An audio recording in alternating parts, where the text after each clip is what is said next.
అరే మొత్తవారి డిమార్ట్ సామాన్ చెప్తా రాసుకో. అది డీమార్ట్ సామాన్లు కాదే, ఇంట్లోకి కావాల్సిన సామాన్లు. 7 మందికి అన్న తల్లికి ఒక పిల్ల తల్లి అంటే తింక నేర్పిందట. చూసుకొని రాయ్. పంచ్ అంటే ఇలా ఉండాలో. చెప్పు. జీలకర్ర ఎంత? గింత గింత.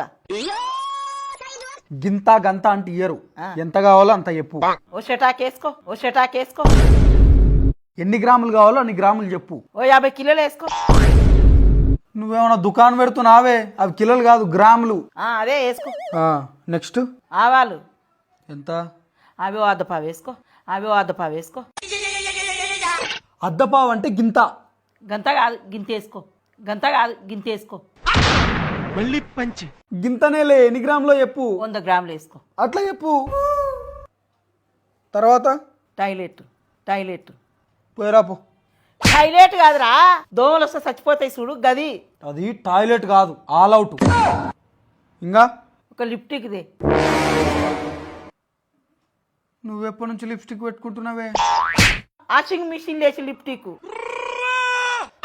అది లిప్స్టిక్ కాదు, లిక్విడ్. నీకు ఇందాకనే చెప్పిన తింక నేర్పకని. నేనేం తింక నేర్పుతలే, నువ్వే నాకు తిక్కలు చెప్తున్నావు. చక్క చెప్పు. ఓ పోరడా. పోరడా? ఆడేవాడు? ముఖానే కేస్తున్న పౌడర్రా. అది పోరడా కాదు, పౌడర్. నెక్స్ట్ అంట్ల సబ్బులు తీసుకురా, ఒకటేమో కుడక తీసుకురా. కుడుకనా? కుడుక అంటే అదే బాక్సులు ఉండదు, అదే బాక్సులు ఉండదు. అది కుడుక కాదు, డిష్ వాష్ బార్ అంటారు. నెక్స్ట్ ఏంది? ఒక కంపాటు. ఎండాకాలం అయిపోయిన తర్వాత కుండెందుకే ఇప్పుడు? కుండ కాదురా, బట్టలకేస్తే కమ్మటి వాసన వస్తుంది చూడు గది గది. అది కంఫర్ట్ కాదే, కంఫర్ట్. నీకోదండ, నీ సామాన్లు కోదండ, నేను రాయను పో. లచ్చలు లచ్చలు వచ్చి చదివించినాం కదా, నీకు సామాన్ రాయనికి శాతనైతే లేదు.